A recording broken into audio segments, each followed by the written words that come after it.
welcome to the Science Faction Podcast, where science meets fact meets fiction.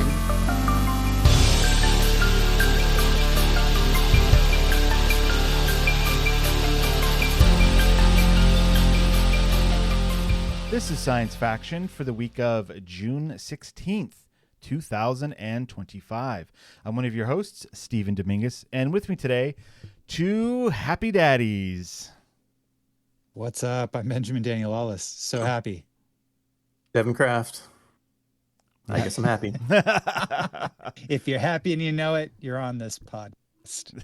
Boo. Thank you. Thank you. I'll be here all day. It was Father's Day yesterday, so we did not record on our usual time. Welcome to Monday, everyone. Happy Father's Day, guys. We're all daddies here. Right. And tell me about it. Did you have a good Father's Day, Ben? Yeah, I did. Well, I mean, I got to see you, Stephen, so that made it really nice. That was awesome. We had a thanks nice for feeding dinner. me and my family some turkey burgers. That was really nice. Of course. Before that got so for my son's birthday, which was a couple, I guess, less than a week ago, I gave him all right, there's a problem, right? Okay. With the world and gift giving and the like. And the problem is thus: you make a card, or you get a card and you give it to somebody, and now they have to think, what do I do with this? Does it go into a book, into a box, into whatever? And then that also informs the questions before, which is, oh gosh, this thing is coming up, and I'm going to go buy a card, and there's a lot of questions and answers that have to happen. And what if we just smoothed over all those rough edges? Yeah. And smooth it, bro. And so, right. So a couple of years ago, my wife and I, we exchanged, for one of our holidays we were celebrating, we exchanged just a nice moleskin notebook that we could write letters to one another in over the course of the years. And that kind of it both solves the problem of, oh, how am I going to go get a card? You don't need to get a card. I'd rather just get a letter anyway, or a drawing or whatever from her. And then at the end of the day, I don't need to find a place to put it. It's already in the place it will live forever. I think that's a genius idea, because buying a card, it's like, all right, I need to go buy a $4-5, whatever it is, piece of trash that's going to have some really important things written in it, hopefully, but it's still trash. But you've solved the trash part of it and the keeping the sentiment part of it. Right. That's pretty cool, it man. also is, it's one of those things where oftentimes when you get a card, and I mean, no, I'm not throwing any shade on people giving cards. If that's your jam, go for it. That's totally cool, But for me, I think a lot about, well, hey, I'm when I give a card, sometimes what's written in there sounds better than anything I think I could come up with. And so it actually discourages you, because there's so much writing in this card, from having something come from your heart. Yeah. Okay. And, I can see that. Yeah. So all that being said, I did this the pilot program with my wife a couple of years ago, and it's gone pretty well. Whenever there's a major thing, like a birthday, anniversary, or whatever, we write letters to them, and we already have them in this notebook. We can refer back to them and look at the history of it. And so this year, Flint's 12, I was like, hey, let's I gave him 3 sketchbooks, and one for each of us. So one for us to give to him things, and draw things and write things in, and then one for each of me and my wife. And so he made me this amazing drawing of, in Scott Pilgrim Takes Off style. That is pretty cool. Benjamin Lawless versus taxes fight. And you're holding up the stop sign that you use it as your crossing guard duty. That was amazing. Yeah, it's just like this is really cool. Like I'm so glad to have this, and what a great first page in there. Yeah. Yeah, and so did that. Had a nice lunch with my father-in-law and his girlfriend, and then we went to go see You're a Good Man, Charlie Brown at Slow Repertory Theater. And how many kicked footballs out of missed kick footballs did you give that? It was a fine performance, but I do have to say that it takes a little bit of time to watch grown adults play 6-year-olds. You know? Yeah. Like there was some cognitive dissonance I had to get over. Okay. But by the second half, I was invested. Great. You were locked in. Yeah, for sure. Excellent. But yeah. Devon, how about you, man? Happy Father's Day. Happy Father's Day.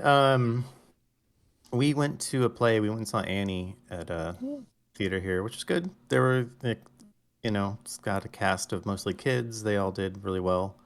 Our kids went with us, and they sat through most of it. They sat through all of it, but Nolan in the second half was pretty antsy. So that was fun. Fair enough. The day before on Saturday night, we went to the No Kings rally here, where they had all over the country and all over the world.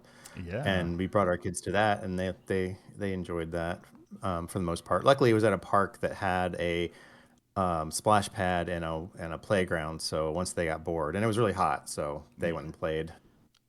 Right on. Yeah, like was it well attended? Yeah, it was really well attended. I don't know the number, but definitely in the hundreds, if not like 1,000 people. Beautiful. And that's awesome. And that was here in Tyler. I mean, that wasn't like we went to Dallas or anything. That was here in Tyler. And there was a lot of people honking in support. Of course, there were some people flipping us off. I only counted like 5 or 6 people flipping us off. There was one guy in like a huge truck with a bunch of Trump flags, and he just kept circling the block. That sounds familiar. Keep going. Yeah, there seems to be. Yeah, it happens. But yeah, it was fun. Right on. Cool. Awesome. Yeah. I had seen. According to Google AI, 1,000 people were there. That's based on the Tyler Morning Telegraph. Says there were more than 1,000 people. Right on. Cool. Yeah, I had seen a photo of like downtown San Diego just packed with people, and then on the San Diego subreddit afterwards, someone had said like, "Way to go, staying classy, San Diego. No incidents, despite the number of people there," which is really cool. That's awesome. We took the kids to our local No Kings protest here in Atascadero, little old Atascadero, at this one major intersection, and I tell you what, the people showed up. I have no idea how many it actually was. Maybe you can ask Google, Devon, but I was expecting like some crowds on the 4 corners of this intersection, and there were, but then they stretched down the road, thick with people, lots of cheering, lots of honking. There were 2 people and of course in trucks with big old flags that would hound us from time to time, but people just kind of ignored them, and they just kind of drove through. They didn't even give a finger or anything. They just loudly went through on their trucks, just okay, sure. And so beyond that, it was really cool. Like the kids made signs that were like I just had a really simple one, just no kings, right? Like regardless of what side of the aisle you're on, there are no kings in America. That's that. I mean, first off, 1776, number 1, rule 1, no kings. That was the whole point. So when, people start acting like kings, no matter what side you're on, that's bad. But I don't have to tell people listening to this podcast because you like science. Right. So kings are unscientific. No. So anyways, it was cool. The kids made signs that were like, K is for kindness. And I made one that just said no kings. Martine made one that was the only what was it? The only minorities making America bad are the billionaires, something like that. I think she worded it a little bit better, but it was, yeah. That's awesome. Yeah, it was really cool. And we met up with some people there, and that was cool. Yeah, very well attended, and there were I didn't see any issues, so that was great. And then after that, for the rest of Saturday, I got to run a Mutant Crawl Classics game. Oh, look at you. Look at me go. Let's transition just a little bit here. This is once again at Greg's house, the great collector of gaming. He was nice enough to volunteer his place for us to play, and went there and set up. This was Mutant Crawl Classics. This same group played, I don't know, it was a while ago, month and a half ago, something like that. It was a while ago, it feels like. Maybe it was less. Time still makes no sense. But we did a level 0 funnel. And just to quickly recap what that is, everyone had like 4 characters, level 0, super weak. They had to go through a rite of passage in this world, which is a post-apocalypse, jungle hothouse planet with super high-tech ruins everywhere. Super fun, mutants and manimals and plantients, all kinds of nonsense. And so through the course of this funnel, the characters are killed off until you're only left with maybe 1 or 2 that survive, and then they turn into your level 1 characters. So it kind of a built-in backstory, and it's fun to just like, kill off your weak characters. Like, what's in that room? I don't know. Send in the weird one, and then you find out, it was a big pile of death was in there. Good thing now we know. So this session was everyone was at level 1, and the level 0 funnel was from the book, the rule book. There was one printed in there. This was something that I made, taking inspiration from the book and stuff. Actually, I just heard a noise. I need to mute my other Discord channels here real quick so that the sounds don't come through. There we go. Sorry about that.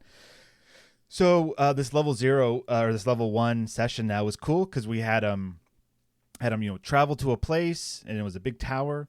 While you're traveling, every day of travel, I rolled some dice, and during this week of travel, twice something happened. And I'll just explain this a little bit because I'm kind of proud of it, of the way it went. But so every day I travel, I'd roll a d6. And if it came up 1, then that means they encountered something. So then I'd move on to these other tables, a d5 table of enemies and a d12 table of things, environmental things. So the time they encountered something, I'll just talk about this one because we're kind of pressed for time this episode, and I could talk about this for an hour probably. But what was fun, and you have, which is great. I have before. I mean, so this game went from, I think we started around 3:30. We went until 7, and we just stopped because one guy was like, I have to go now. Like, this was my limit. I got to go home. So that was fun. That we were all locked in for hours. But it was cool. So it was like the enemy was like this crazy floating plant that'll grab you and try to eat you, right? This mutant plant thing. That was the enemy. And then as they often are. And the environmental thing was a bottomless pit. And they're traveling through like this jungle. So I was like, all right, you're traveling through the jungle, you come across this big, seemingly bottomless pit. And all I had to do was say that. I did not even mention that there might be enemies around, and the role play immediately started like, oh, we're going to go over, we're going to look, we're going to see how deep it is, we're going to throw something in, all this stuff. And so I'm just letting them go, just like letting them investigate around, like what's up with the pit. And then I had them all roll a luck check to see who's being lucky and who's being unlucky. And someone passed the luck check really well, and I say, okay, as everyone's looking in this hole, you notice this big plant thing hiding off to the side, and then we end up doing like a combat and all that, and moved on. But that was a whole lot of fun, rolling on random tables and coming up with a really simple scenario quickly, and just letting the players kind of figure things out. And it was fun. It was like they just started like, what can we throw in this hole? How long until you hear something? Is it dark? What's happening? And all that kind of stuff. So that was a lot of fun.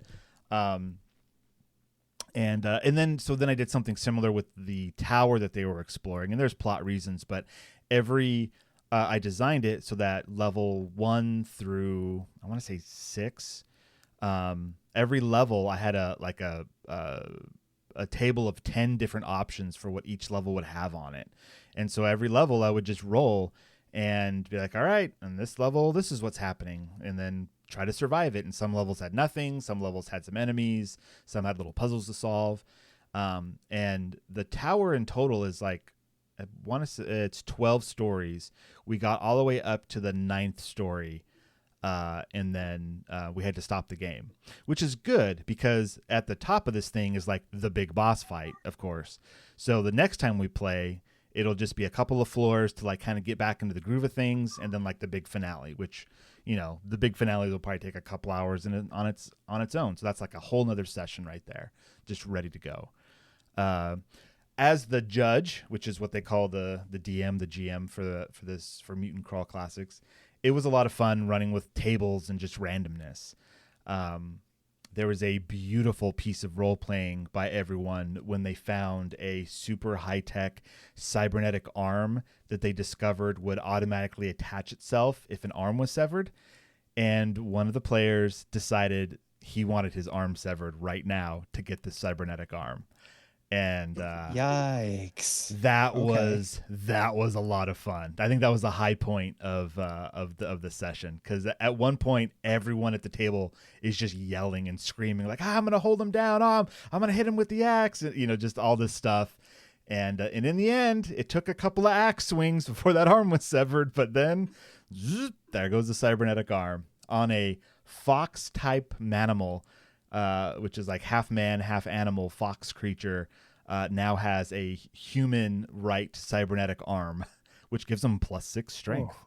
So fun time with Mutant Crawl Classics. It's wacky. It's fun.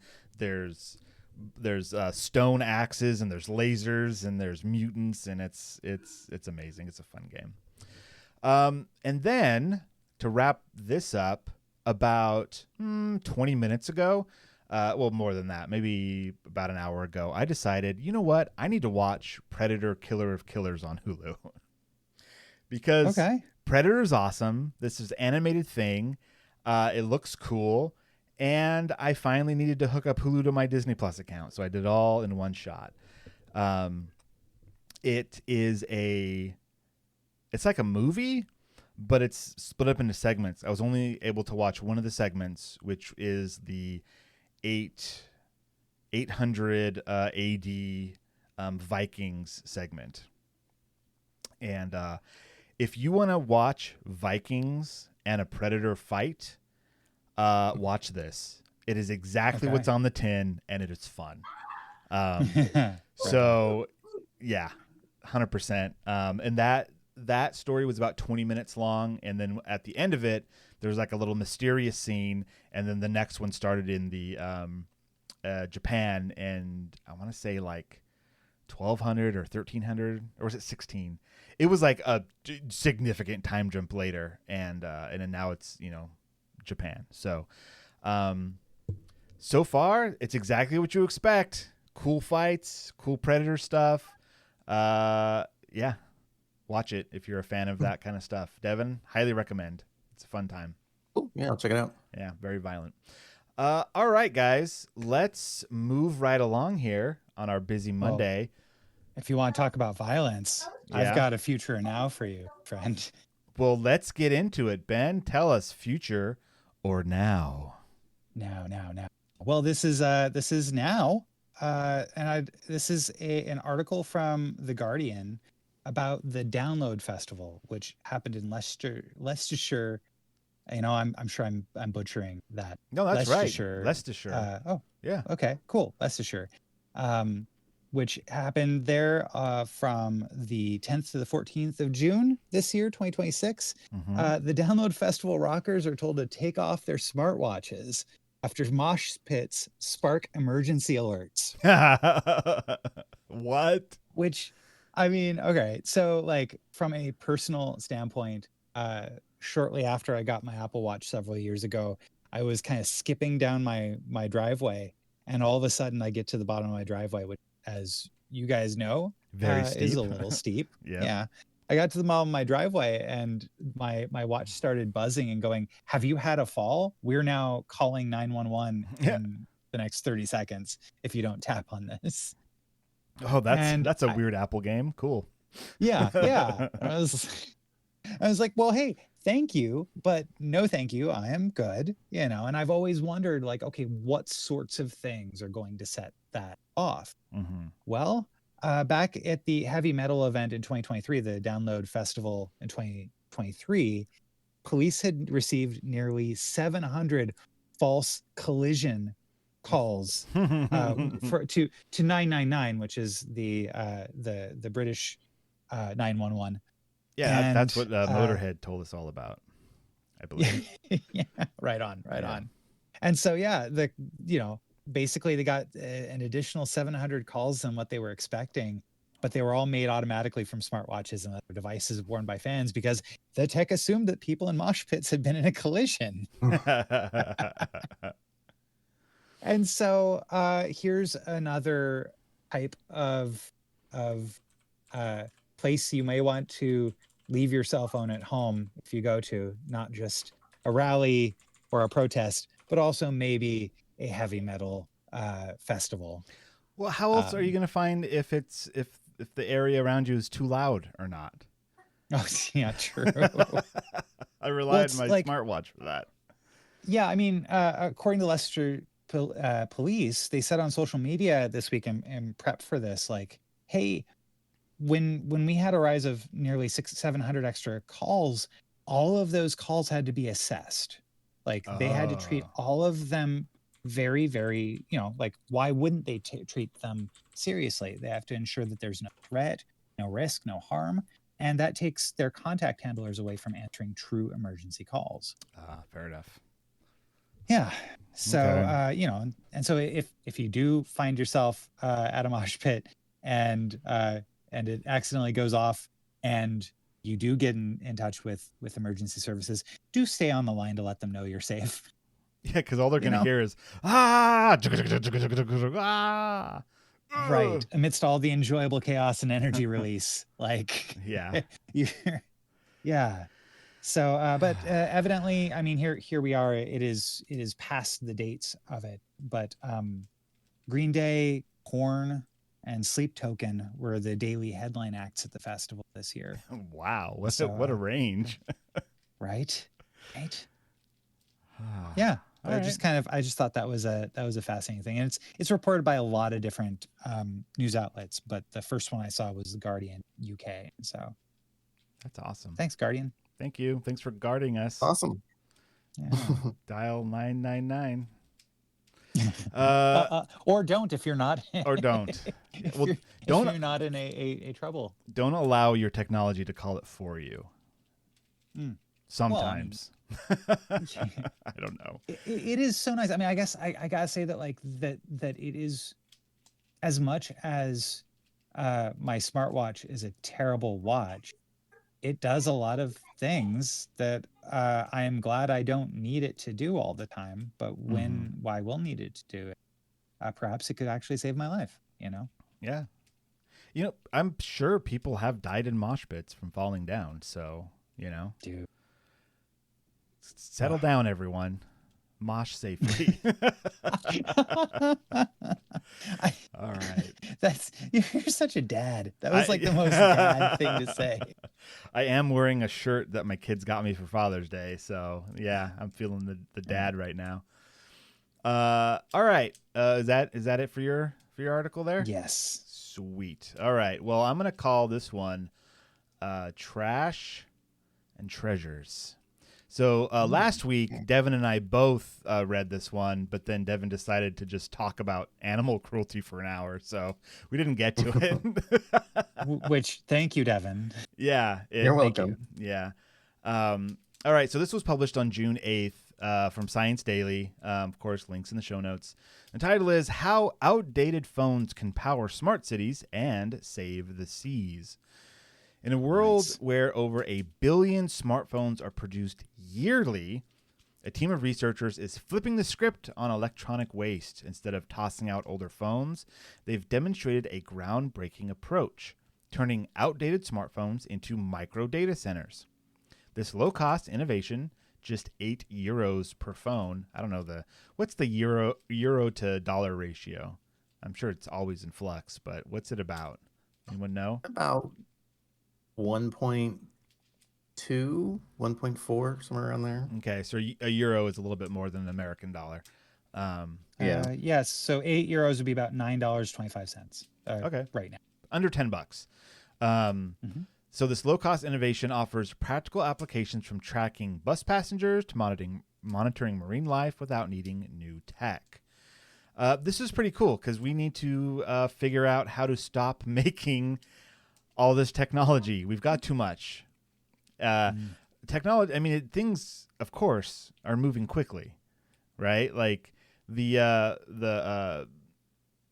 what's the curve? What's that curve called where like the doubling of processor speed every so many years? Like we have continued on Moore's Law? I think it's Moore's Law. Yeah, Moore's Law. Like things keep getting better, keep getting innovated, and so it then needs to be spread out and into the populace, and the old stuff goes away. So let's see. Where am I going to start reading this? The project's first stage, the researchers removed the phone's batteries and replaced them with external power sources to reduce the risk of chemical leaches into the environment. Thank you. Then 4 phones were connected together, fitted with 3D printed casings and holders, and turned into a working prototype ready to be reused, fostering sustainable practices for old electronics. The prototype was then successfully tested underwater, where it participated in marine life monitoring by helping to count different sea species. Normally, these kinds of tasks require a scuba diver to record video and bring it to the surface for analysis. But with the prototype, the whole process was done automatically underwater. Great, now they're putting scuba divers out of business. Thanks, technology. What are they going to do now? The team's results... Is nothing safe. It's nothing sacred anymore. The team's results show that outdated technology doesn't have to end up as waste. With minimal resources, these devices can be given a new purpose, contributing to the development of more environmentally friendly and sustainable digital solutions. This was done by researchers Huber Flores, Ulrich Norbisrath, and Xingang Yin from the University of Tartu's Institute of Computer Science, along with Perseverance Ngoy from the Institute of Technology and their international colleagues. That's a lot of crazy names. Not crazy; those are a lot of names I'm not familiar with. Perfectly normal names that are not what we hear a lot. Okay. Look, I just cast a spell on everyone listening. You will have good luck for the next 5 years. So to quote Huber Flores, innovation often begins not with something new, but with a new way of thinking about the old, reimagining its role in shaping the future. Pretty awesome. So yeah, old phones, instead of being tossed in a landfill or torn apart to, get to the expensive metals that are inside, and then the rest is torn apart. I think back to that scene in Blade Runner 2049, where it's like the dude with all the kids, and they're just breaking down like old technology, all the e-waste, to just like pull out things. And I'm like, man, I'm sure there are places like that, places on the earth, like somewhere. Yes. 100%. So to not have to do that and instead use what we've got is wonderful. I'm getting notifications on Discord still. How do I mute? Oh, it's because I'm being messaged personally. Okay, I don't know how to mute that. Sorry for the random Discord noises, everyone. That's how the cookie crumbles. All right, so that's it for mine. Devon has nothing, it says here. So Devon's full of nothing. We're just cruising right along this episode. I like it. We're going to take ourselves a little break because we've got some book club to talk about. I'm excited because we're finally getting to the robot part of Monk and Robot, if you will. So when we come back, I hope everyone has read up on Audible chapters 4 and 5 or book chapters 2 and 3 of A Psalm for the Wild Built by Becky Chambers. So go read those, and we'll be right back. You ever notice how everyone in sci-fi movies has a secret society they belong to? The Jedi, the Bene Gesserit, the Illuminati, or whatever? Well, guess what? So do we. It's called our Patreon, and if you join at patreon.com/sciencefactionpodcast, you'll get access to exclusive content, our Discord, and knowledge that normal listeners will never understand. Join us, or remain in the dark. Your call. And we're back. Yo. Hey. Hi. And a big thank you to our patrons. You know who you are, and you know what you did. Thank you. And we're proud of you for doing it. Yeah. Thanks. All right, let's get back into our coverage of A Psalm for the Wild Built by Becky Chambers. Right off the bat, Ben. That's hard to say. What are we doing next week? Sure thing. Yeah. So this week, as you mentioned, we're reading the chapter "The Best Tea Monk in Panga" and the chapter "Splendid Speckled Mosscat." Next week, we're continuing with the next 3 chapters, which is, and if you're looking at Audible, it's chapters 6 through 8. If you're looking in the book, as I do, it's chapters 4 through 6, and it starts with an object and an animal. The 5th chapter is remnants, and the 6th chapter is called Grass Hen with Wilted Greens and Caramelized Onion. Mm-hmm. Sounds delicious. And a psalm for the wild built, guys. I want to hear from Devon. We finally got to the robot? What do you think about that? Yeah, it was good. There still hasn't been a ton of stuff going on, so it's like still a lot of setup because we just met the robot, and the robot seems fun. I think it'll be interesting. But I don't really have much more to say. All right. So the chapter "The Best Tea Monk in Panga" is a 2-year flash forward from the previous chapter where they utterly failed at being a tea monk. And now they are well known because they took the time to figure out tea, grow their own, know what they have, the whole deal. And the chapter kind of sets up, this is how a tea monk operates. And so we got to see, like right off the bat, this is this is what they've been doing for the past 2 years. And they have perfected it. And that's wonderful. And because they have, now they're starting to feel that itch again. That they want to hear the crickets. They want to hear the crickets. And ended up doing some research about it. Hey, where them crickets at? Crickets, turns out, extinct. There's no crickets. However, there's an audio file that was recorded at a particular place that is out in the middle of the wilderness, and that's where they want to.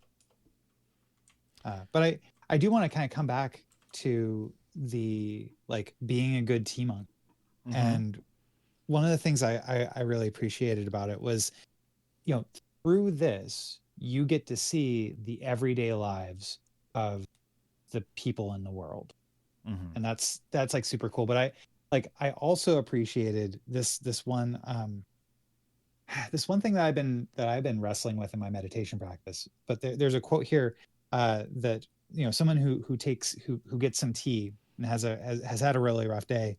She closed her eyes and let out a tremendous sigh. Her shoulders visibly slumped. She'd always had the ability to relax them. She just needed permission to do so.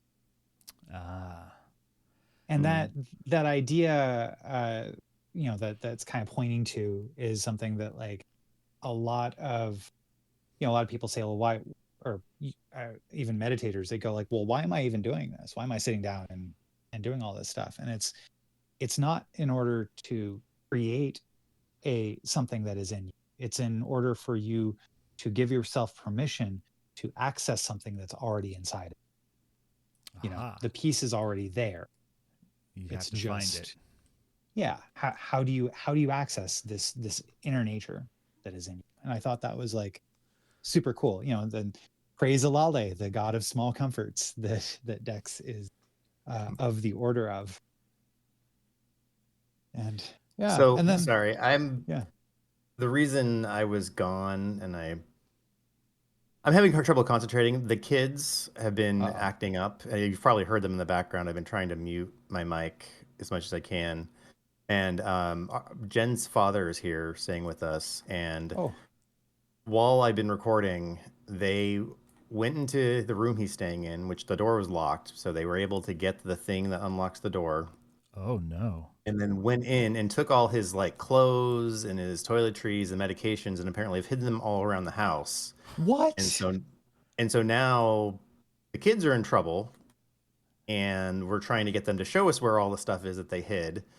And Jen is understandably angry. So I'm hearing all the stuff going on in the hallway and all the things. So I'm like, this is just a complete mess. So that's why I haven't been able to really concentrate on the show. I'm like, I should probably be helping. Yes. And it's just a whole mess. So yeah, that's fine. We'll catch up with you next week. Dude. You go. Yeah, it's fine for sure. All right. So sorry about that, guys. No worries. Hey, life comes first, and it comes at you fast. Yeah. All right. Don't you guys next time. Don't beat your kids too hard. We'll see you next week. Ooh. Devon doesn't beat his kids.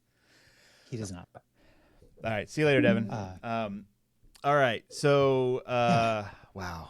Call CPS on Devon now. Man, you know, kids are gonna kid. That's crazy. And I'm sure from their point of view, it was like, let's have some fun. Let's break into our grandfather's room and steal his medication and hide it. What fun we'll have. Yeah. I put a suggested title in our document. The robot seems fun, but the kids are in trouble. That's good. That's amazing. I think we'll use that. All right. So yeah. So okay, we're basically like Dex as a T-monk, and then also Dex as someone who finds people attractive. Like yeah. Mr. Cody. Mm-hmm.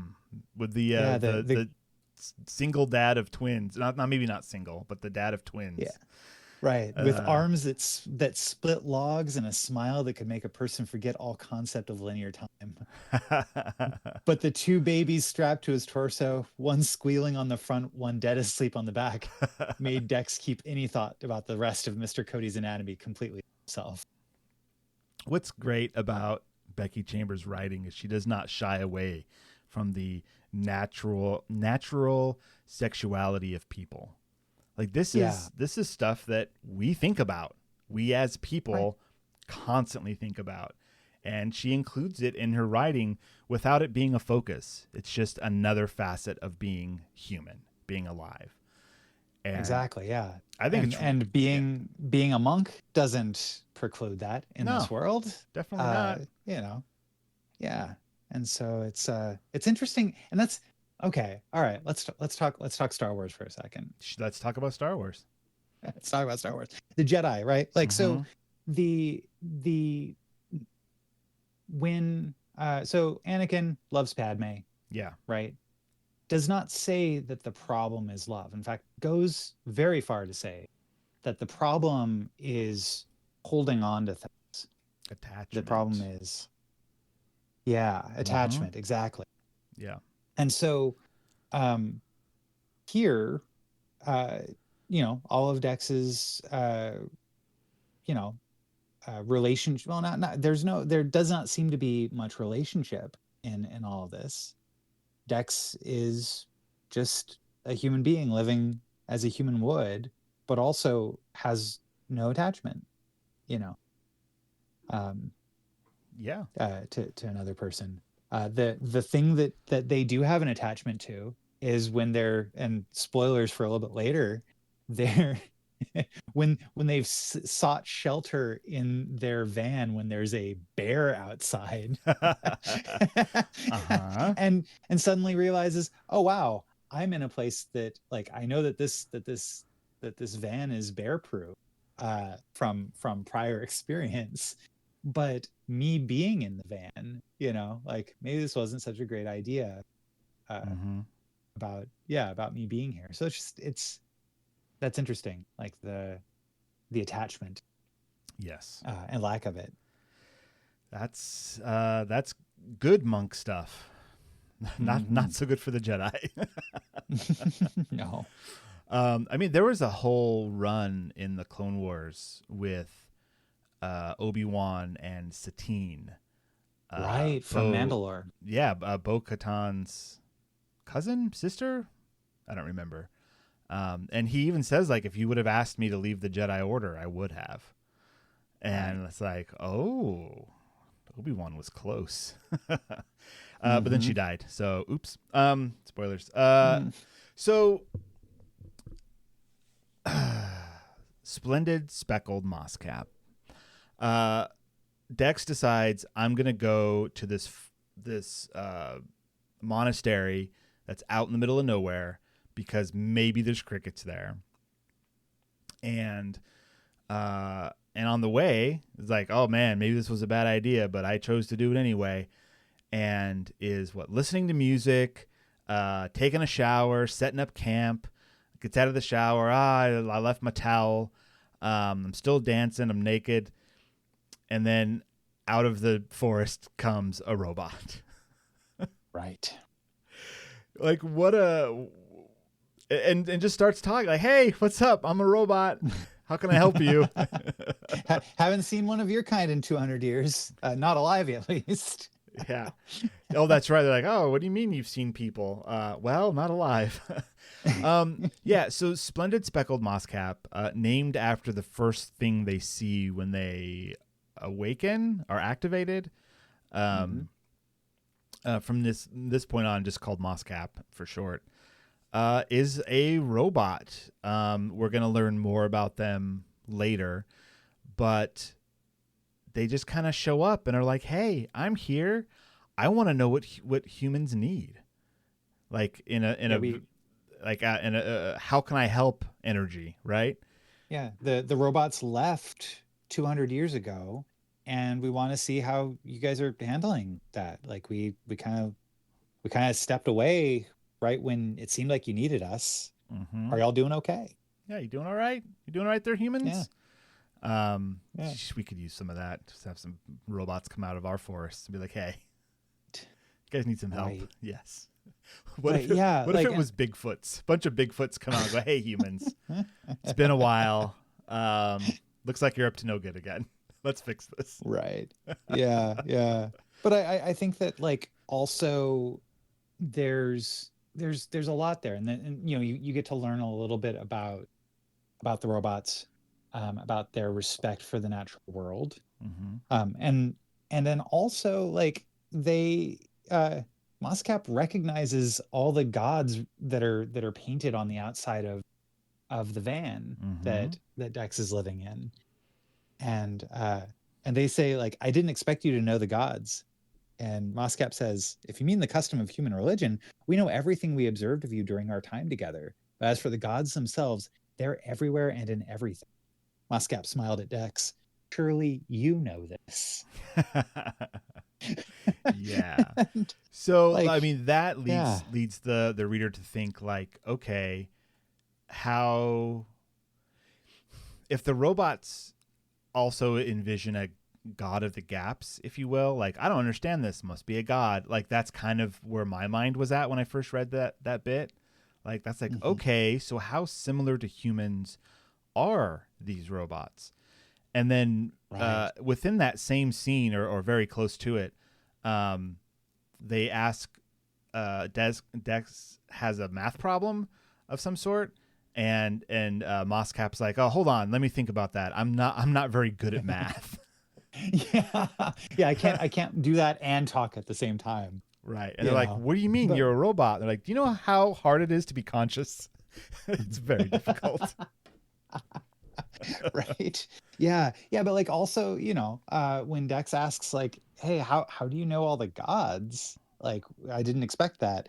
And Moscap says, well, I think like you do because someone like you made us. How could I think any other way? Yeah.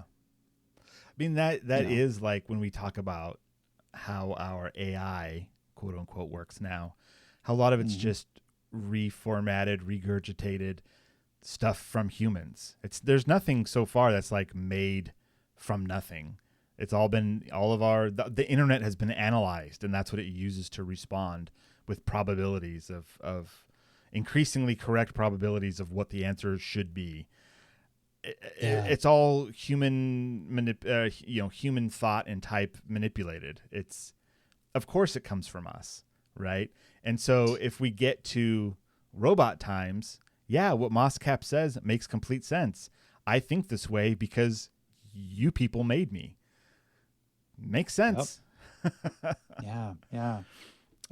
And so we basically Moscap then kind of realizes that like you get a little bit more about like what Moscap was expecting. And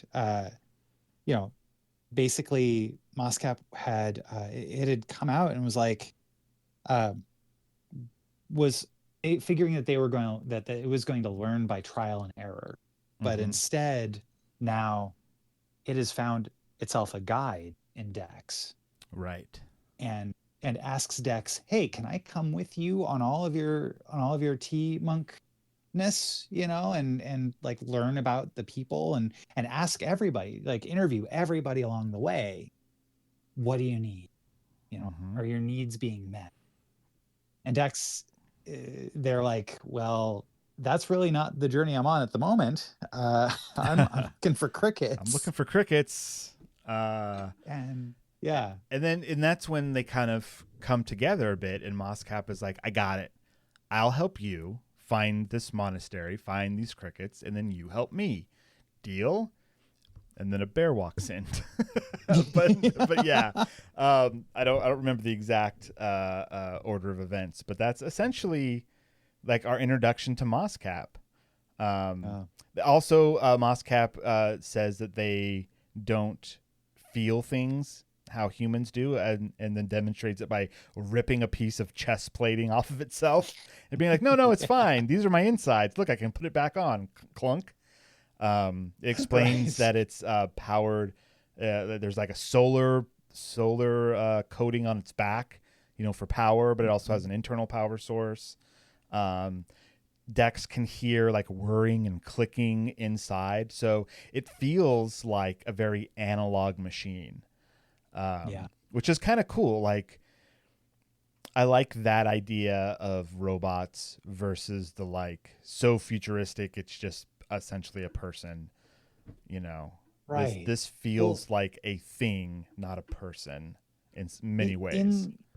In the cozy punk aesthetic that it's setting up, right, where all of these things are all the technology that they do rely on, they are things that are not thrown away and then getting a new one. No, they're being modified, they're being upgraded, they're being fixed and I know as time goes on. Later on we get into that a bit deeper. I don't remember if it was in this book or if it's the next book, but I mean they do mention it. In fact a little bit earlier there was a that when Dex is looking at their pocket computer, they call it a device built to last a lifetime, as all computers what? Were. As all computers are devices built to last a lifetime in this world. Wouldn't that be great? Yeah, and so pocket computers that last and last, like it's, and so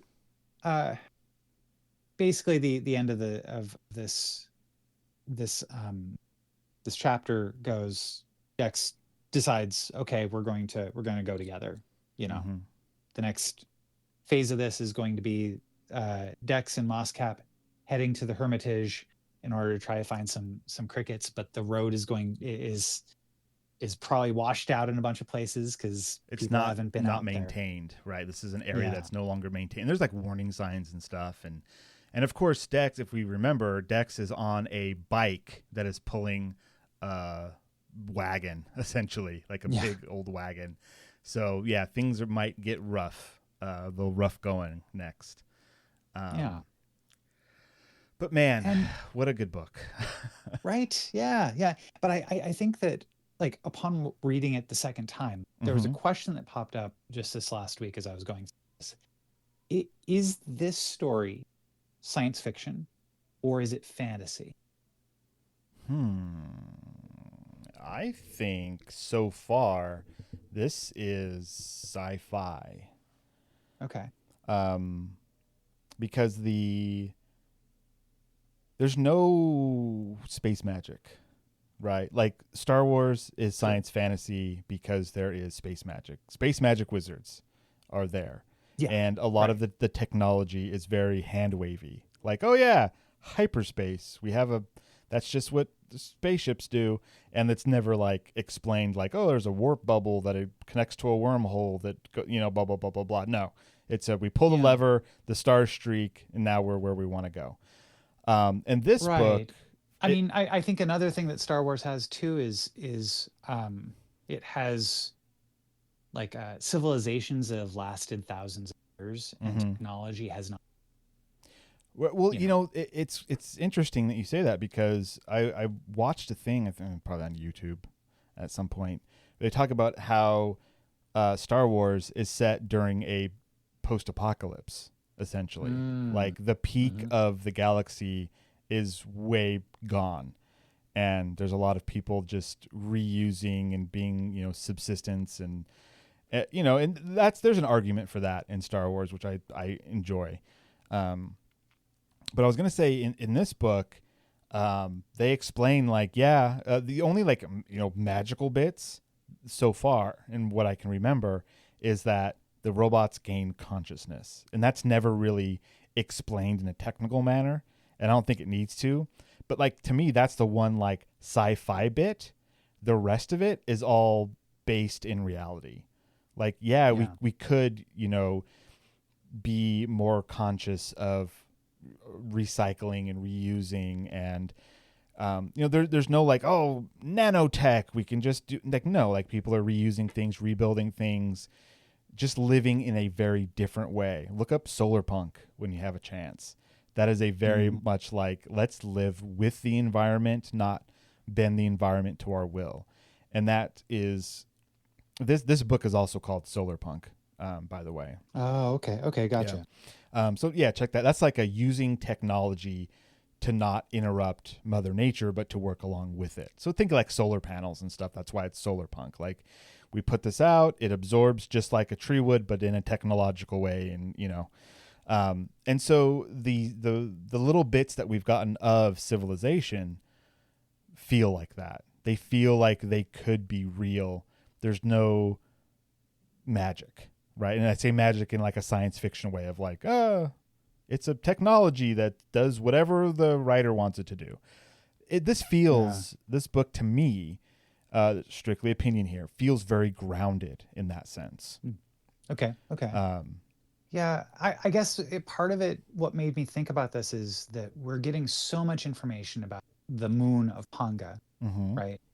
But no information about the space travel, if there was any. I'd always assumed, and reading this the first time, that these humans were offshoots from Earth. It's like a colony or something. Yeah. Right. Sure. But there is literally no discussion about any space travel in either of the two books. Right. There is, it is entirely terrestrial based on this, or lunar based, or Pangan based. Yeah. Which feels like the sort of thing that a fantasy novel would have. It's like, oh no, the world is just called Panga, and this is just, these are the rules of it. Mm-hmm. So like, from a world building, it does have some interesting similarities with fantasy by its omission of things. Fantasy by omission. Right.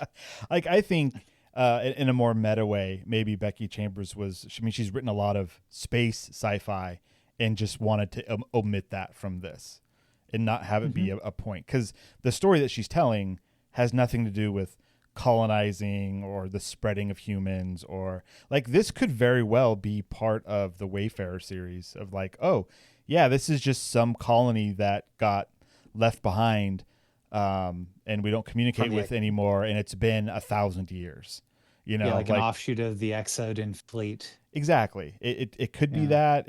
I mean, the fact that it's not talked about means that that's not the point of the story, right?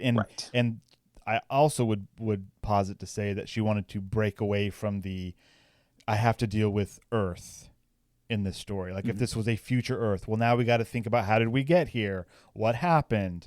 How is it different? Instead, all that just got pushed away. No, this is a new place. How they got here, I don't know. Happened several hundred years ago. People don't even think about it because it's not required for this story. So that's kind of from a meta standpoint how I see that not being talked about. But it does give it a different feel, a different vibe. And for it to be understood as fantasy, like, yeah, I see in my mind's eye these people more like like Waterworld or something, right? Where it's just like a strange and different but they're still people wearing clothes. They're not tribals. They're not future people. They're somewhere in the middle, They have some technology, some stuff they do the old ways. There's lots of farming and stuff. It's just so unique. I love it. I absolutely love it. Yeah, agreed. Well, anything else we want to say about this before we wrap it up? No, I'm all good. All right. Man. Excellent. I mean, we'll say more. We have many more. We have a few more chapters to go. Yeah. Oh, I wanted to mention.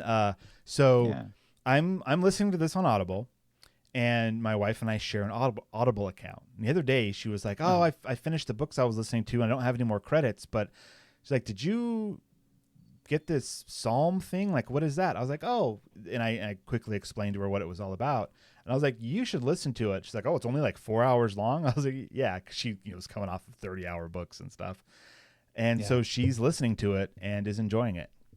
So, sci-fi for everyone. Yes, it is. It's one that I've been like, oh, maybe my son would like this. If I could ever encourage him to read a book. I mean, sometimes I will listen to something while playing a video game. Just throwing that out there. Like the kids have been interested in Minecraft lately, and like, Dad, play Minecraft. We want to watch, because they're, it's fine. So I'll play it. And then I got kind of like back into it a bit and started doing it on my own. And I would listen to a book or a podcast or even like a YouTube video that I don't need to watch the video part of it while I'm playing Minecraft. And it's like, oh yeah, this is fine. I could do two things at once because I'm just mining blocks. It's all good. So anyways, that's hints and tips for how to train your children in the 21st century. We will see, man. We will see. Oh, it's hard. All right. I do appreciate it, man. We'll see. Yeah, we'll see. Okay. That's it for this episode. Devon had to check out. I'm sure I left all that in so we know why. Hopefully back next week. And do you have any last words, Ben? Oh yeah, 100 years ago, two brothers claimed they could fly. Well, they were right. Good night, everybody.